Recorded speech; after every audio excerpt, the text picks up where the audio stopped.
South Africa world ক্রিকেটের মধ্যে chokers কী কারণে কওয়া হয়? আমরা জানি যে সাউথ আফ্রিকা মানে একটা টিম যারা লাস্ট মোমেন্টে হাইরা জায়গা, যেটার হিস্ট্রি যদি আমরা ঘাঁটি এরকম প্রচুর পাবো। তারা কী কারণে তারা পারে না সেটাই আজকে বিশ্লেষণ করুন। যে সাউথ আফ্রিকার ওয়ার্ল্ড ক্লাস প্লেয়ার আছে প্রত্যেকটা টিমের মধ্যে, অর্থাৎ ব্যাটিং হোক, বোলিং হোক, ফিল্ডিং হোক, individually one of the best performer ওই টিমের মধ্যে থাকে। বাট বরাবরই আজ পর্যন্ত যত ওয়ার্ল্ড কাপ ইভেন্ট হয়েছে, এটা ওডিআই ওয়ার্ল্ড কাপ হোক বা টি-20 ওয়ার্ল্ড কাপ হোক, প্রত্যেকটা ইভেন্টেই কিন্তু তারা শেষ মোমেন্টে আয়াসিরা হাইরা জায়গা।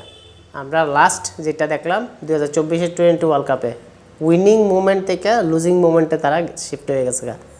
অর্থাৎ ওয়ার্ল্ড কাপ যেটা তার স্বপ্ন আসলো, এটা আবার ভাঙে গেছে। এই হচ্ছে সাউথ আফ্রিকা। এরকম ক্রিকেট টিম হয়তো এই ওয়ার্ল্ডের মধ্যে আর নেই সাউথ আফ্রিকা ছাড়া। কারণ তারা যেভাবে এরকম ফল আপ করতেছে, পিক যাওয়ার পরেই তারা আবার ডাউনফল হয়ে যেতেছে। তার কারণটা কি? এখন অনেকগুলি কারণই আছে যদি আমরা দেখি। তো সেইগুলি শুরু করার আগে আমরা তার হিস্ট্রিটা আগে দেখে নিই। সাউথ আফ্রিকা 1992-তে তারা প্রথমবারের মতো আইসিসি ইভেন্টে পার্টিসিপেট করছে। তখন তার ক্যাপ্টেন আসলো কেপলার ওয়েলস। তো সেই জায়গার থেকেই কিন্তু তারা আন্তর্জাতিক ক্রিকেটের অর্থাৎ ওয়ার্ল্ড কাপ ইভেন্টের মধ্যে স্টার্ট, এবং প্রথম এডিশনে কিন্তু তারা চমকপ্রদ প্রদর্শন ডাইরেক্ট সেমিফাইনালে, এবং অ্যাজ এ রেজাল্ট আমরা যা দেখলাম সেমিফাইনালে, সেই তাদের যে চোকার্স বাহিনীর যে তমকাটা হয়তো ওই জায়গার থেকে লেগে আছে। অস্ট্রেলিয়ার এগেনস্টে যখন তারা টার্গেট দিয়েছিল রেন এফেক্টেড ম্যাচের মধ্যে, সেই জায়গার মধ্যে অলমোস্ট তারা চেস করে নেওয়ার একটা পজিশনে আসলো। শেষ 13 বলে দরকার আসছিল 22 রান, যেটা ওই মুভমেন্টে করা যাইতো। কিন্তু দেখা গেছে যে বৃষ্টির কারণে সম্পূর্ণ ম্যাচটা কিন্তু ইউ টার্ন করে সেটা অস্ট্রেলিয়ার ফেভারে গেছে। কীরকমভাবে গেছে? 43তম ওভারের মধ্যে, অর্থাৎ 42 ওভার 5 বলের মধ্যে যখন বৃষ্টি শুরু হয়েছে, তখন বৃষ্টির কারণে ম্যাচটা স্টপ করে দেওয়া হয়েছিল। তারপরে বৃষ্টির কারণে যে ম্যাচটা স্টপ করে দেওয়া হয়েছে, তারপরে যে সময়টা গেছে ওই সময়ের মধ্যে 2 ওভার টাইমটা কেটে গেছে। পরবর্তী সময় যখন ব্যাট করতেছে তখন ইকুয়েশনটা দেখাইছে যে 1 বলে 22 রান।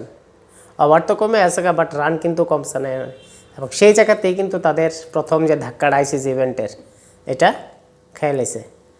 এরপরে যতগুলি আইসিসি ইভেন্ট খেলছে সবগুলির মধ্যে এরকম কোনো না কোনো আমরাও একটা দেখতে পাই। এরপর যে ওয়ার্ল্ড কাপটা, ওই জায়গার মধ্যে তো আমরা দেখছি যেটা মানে আনফর্চুনেট করতে পারি, মানে one of the unfortunate movement. একটা সাউথ আফ্রিকার মতো একটা টিম ওয়ার্ল্ড কাপের প্রথম এডিশনে এত ভালো পারফরমেন্স করছে, সেমিফাইনাল পর্যন্ত গেছে, বাট গিয়াসিরা আনলাকি গেল 92। এবার যদি কই, তারা ইন টোটাল 32 বছরের আইসিসি ইভেন্টের মধ্যে তারা 8টা ইভেন্টে পারফরমেন্স করছে, অর্থাৎ পার্টিসিপেট করছে, যার মধ্যে তারা 5 বার সেমিফাইনালিস্ট হয়েছে। 5 বার সেমিফাইনালিস্ট। সে 5 বার হয়েছে 1992, 1999, তারপরে 2007, 2007, 2015 and 2023। এই 5 টাইম সেমিফাইনালিস্টের প্রত্যেকটা আইসিসি ইভেন্টেই কোনো না কোনো কারণে কিন্তু তারা হুচট খাইতেছে। তারপরে যদি আমি দেখি 99 অর্থাৎ 1999-এর, যেটা মানে one of the heart breaking movement হইতে পারে সাউথ আফ্রিকার ক্রিকেট হিস্ট্রির মধ্যে। মানে এর থেকে আর কী হইতে পারে, মানে এত ইজি একটা মুভমেন্ট আসছিল। লান্স ক্লোজনার আমরা সবাই জানি যে one of the best allrounder ওই সময়ে, কীভাবে খেলছিল ওই ম্যাচটার মধ্যে। ওই 99-এর ওয়ার্ল্ড কাপের সময় সাউথ আফ্রিকার যে ক্যাপ্টেন আসছিল অর্থাৎ শন পোলক, সম্পূর্ণভাবে খেলাটা কিন্তু খুব দারুণভাবে চালাইছিল। বাট আনফর্চুনেটলি শেষের দিকে তারা মানে কয় না যে শেষের দিকে যে নার্ভসটাকে যে ভালো করে কন্ট্রোল করতে পারে সেই কিন্তু জিতব। লাস্ট ওভারে যে জয়ের জন্য তারার 9 রানের প্রয়োজন আছিল, সেই জায়গার মধ্যে প্রথম 2 বলে কিন্তু 2টা 4 মারছে লান্স ক্লোজনার ডেমিয়ান ফ্লেমিংয়ের বলে। এবার ভাবা যায় যে 9 রান লাগে সেই জায়গার মধ্যে প্রথম 2 বলে 2-4, অর্থাৎ আর শুধু 1 রান লাগতো বাদ বাকি 4 বলের মধ্যে। এটা কি কেউ করতে পারবো না কোনো টিম? মানে থিঙ্কিংয়ের বাইরে এটা।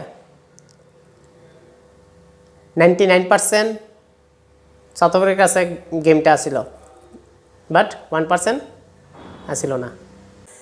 কিন্তু মিসআন্ডারস্ট্যান্ডিংয়ের কারণে কিন্তু হারে গেছে ম্যাচটা। যখন 4 বলে 1 রান দরকার আসলো, তখন যে নন স্ট্রাইকে আসলো অ্যালান ডোনাল্ড, অর্থাৎ ইংল্যান্ডের ও সাউথ আফ্রিকার একজন খুব দারুণ পেস বোলার, দ্রুতগতির বোলার, যখন মিডনে গিয়ে একটা পুশ করে একটা সিঙ্গেল নেওয়ার চেষ্টা করছিল, বাট ডোনাল্ডে কোনো কিছু শুনছেই না, সে দৌড় মারছে এবং বলটা দূরে সে ভেবে ফ্লেমিংয়ের হাতে দিছে এবং স্টাম্পটা উড়ে দিছে। শেষ, স্বপ্ন শেষ সাউথ আফ্রিকার এখানে। আরেকবার হার্ট ব্রেক, অর্থাৎ অলমোস্ট ফাইনালের পজিশন থেকে যাওয়ার পর থেকে সম্পূর্ণভাবে বিদায়। তারপর 2007 সেম ব্যাটিং কলাপস, সেখানে কোনো ব্যাটসম্যানই সাউথ আফ্রিকার চলছে না, সামনে আবার অস্ট্রেলিয়া, সেদিক থেকে 149 রানে অল উইকেট ডাউন, আর অস্ট্রেলিয়া সেই রান 111 বল থাকতে করে নিছে। মানে যে সাউথ আফ্রিকা পুরো টুর্নামেন্টে ভালো খেলছিল, তারা লাস্ট সেমিফাইনালে সেটা শেষ হেরে গেছে। তারপরে এসে 2015 এবি ডিভিলিয়ার্সের নেতৃত্বে এত ভালো পারফরমেন্স করছে, মানে বলার বাইরে। Dale Steyn, AB de Villiers, Faf du Plessis, এমন কোনো প্লেয়ার বাদ নাই, তারা ওই সময় ফর্মে আসলো না অস্ট্রেলিয়ার মধ্যে যখন হয়েছিল।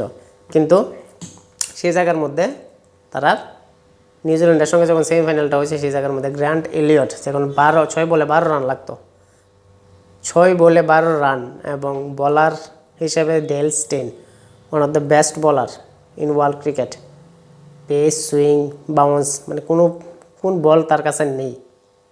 কিন্তু নিউজিল্যান্ডের গ্র্যান্ট এলিয়ট সেই রানটা করে নিছে।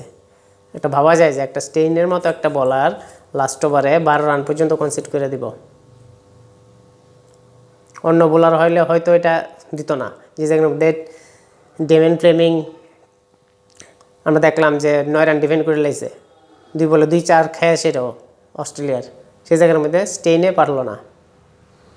ইট ইজ আর একটা সেটব্যাক, মানে আনলাকি। চোকাস তো বলা ঠিকই আছে, আনলাকি, মানে এর থেকে আর খারাপ কি হইতে পারে। তারপরে 2023 ওয়ার্ল্ড কাপের সেমিফাইনাল, আবার সেই অস্ট্রেলিয়া, অর্থাৎ সামনে অস্ট্রেলিয়া থাকলে তার অবস্থা খারাপ। যে সাউথ আফ্রিকা এই 2023 ওয়ার্ল্ড কাপে বড় বড় রান করছে, প্রথম ব্যাটিং করে সেটা বড় রান, 350 উপরে, ইভেন 400 পর্যন্ত গেছে, ব্যাটিংয়ে দুর্দান্ত রান, কিন্তু যখন সেকেন্ড টাইম ব্যাট করতো তখন তারা পুরোপুরি উইক। বাট ওই দিন ফার্স্ট টাইম ব্যাটিং করছে ইডেন গার্ডেনে, কিন্তু তার কোনো ব্যাটসম্যান সেমন রান করতে পারছে না। লো স্কোরিং একটা ম্যাচ হয়েছে, লো স্কোরিং বলতে প্রায় 225-26 কাছাকাছি। তো সেই জায়গার থেকে অস্ট্রেলিয়া তারা খুব দারুণ কামব্যাক করছে, যদিও খুব চেষ্টা করছে, প্রেশার রাখছে অস্ট্রেলিয়ারে, বাট অস্ট্রেলিয়া আমরা জানি কীরকম টিম, ম্যাচ কী করে বার করতে লাগে জানে। আবার হার্ট ব্রেক, এবং লাস্ট যে আমরা যে 2024 ওয়ার্ল্ড কাপের ফাইনাল ইন্ডিয়ার এগেনস্টে, মানে যেখানে 30 বলে 30 রান লাগতো বা 26 বলে 26 রান লাগতো, হাতে 6 উইকেট ছিল, সেই জায়গার থেকে খেলা হারা জায়গা 20-র মধ্যে, যেখানে David Miller, Henry Klaasen, Mark টমনাতে প্রত্যেকটা ব্যাটসম্যানই কিন্তু সেই জায়গার মধ্যে আসছিল। তো তারা থাকা সেটা কিন্তু এটা পারছে না আটকাইতো। অর্থাৎ সাউথ আফ্রিকা চোকার্স এর এই অবদান, বা তার যে ক্রিকেটের মধ্যে এত দুর্ভাগ্যজনক অবস্থা, এটা কবে শেষ হইব এটা কেউ কিন্তু করতে পারতো না। নাম্বার 1 তার কারণ হয়েছে তারা টিম ইউনিটি, টিমের ক্যাপ্টেন বা টিমের যে বলাররা, তারা সেই সময় সুযোগ বুঝছে সেটা বা ওই সিচুয়েশন অনুসারে কিন্তু খেলে না। নাম্বার 1 যেটা আমি 99-এর যেটা আছে, লান্স ক্লোজনার, ডোনাল্ডের সঙ্গে হয়তো কথাবার্তা কয়েছিল, সিঙ্গেল একটা রান নিতে পারতো আরামসে, রিল্যাক্স হয়েছিল, নার্ভাস ফিলিং গেল এটা। তারপরে 15 ওয়ার্ল্ড কাপ সেমিফাইনাল নিউজিল্যান্ডের এগেনস্টে, স্টিনের মতো একটা বলার, ইয়র্কার মারা দরকার আসলো ব্যাক টু ব্যাক, বাট পারল না। তারপরে 23 ওয়ার্ল্ড কাপ, বলাররা আটকাতে পারল না অস্ট্রেলিয়ারে, এবং 24 ওয়ার্ল্ড কাপ।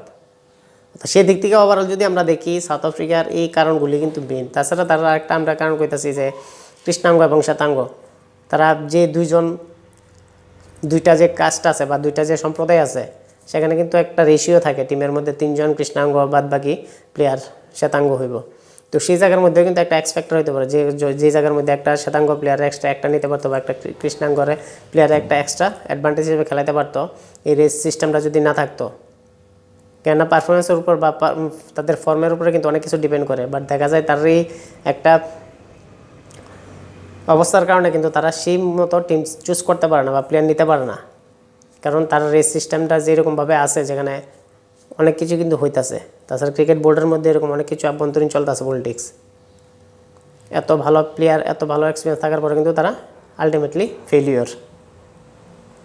তো সেদিক থেকে টিমের ম্যানেজমেন্ট বা প্লেয়াররা তার ইন্ডিভিজুয়ালি ইউনিটি হয়ে যদি না করে কোনো সময় কিন্তু টুর্নামেন্ট জিততে পারতো না, যেটা আমরা টিম ইন্ডিয়া বা টিম অস্ট্রেলিয়ার মধ্যে বর্তমানে দেখতে পাইতেছি। কিন্তু ক্যাপ্টেন প্রত্যেকটা প্লেয়ারে কিন্তু ভালো করে বুঝতেছে জানতেছে এবং প্রত্যেকটা প্লেয়ারে কিন্তু 100% এফোর্ট দিতে পারতেছে, যেটা অস্ট্রেলিয়ার মধ্যে আমরা দেখতে পাই, ইন্ডিয়ার মধ্যে দেখতে পাই। কিন্তু বাদবাকি টিমের মধ্যে আমরা বা স্পেশালি সাউথ আফ্রিকার মধ্যে কিন্তু এরকম আমরা খুব কমই দেখি। সাউথ আফ্রিকার প্রত্যেকটা প্লেয়ারই কিন্তু ওয়ার্ল্ডের প্রত্যেকটা লিগ খেলে, কিন্তু তারপরে কিন্তু তারা সেই জায়গার থেকে ওভারকাম করে রাখতে পারতেছে না। এত এক্সপিরিয়েন্স থাকার পরেও কিন্তু অ্যাজ এ টিম হিসাবে বা অ্যাজ এ ইউনিট হিসাবে ওই কাজটা করতে পারতেছে না, যার রেজাল্ট তারা এত ভালো টিম হওয়া সত্ত্বেও কিন্তু ওয়ার্ল্ড কাপের এখন পর্যন্ত একটা ট্রফি হাত ধরার বাইরে। আশা করি আগামী কয়েক বছরের মধ্যে সাউথ আফ্রিকার ঘরে এরকম একটা ট্রফি ঢুকবো বা তারা পাইব, কেননা তারা যে টিম বা তারা যে স্কোয়াড বা তারা যে পারফরমেন্স করতেছে অ্যাজ এ ইন্ডিভিজুয়াল, সেখানে যদি টিম হয় সেটা সবাই একসঙ্গে করতে পারে, তাহলে কিন্তু এটা সাকসেস হইব। আর এটা এই বেশি দিন দূরে না।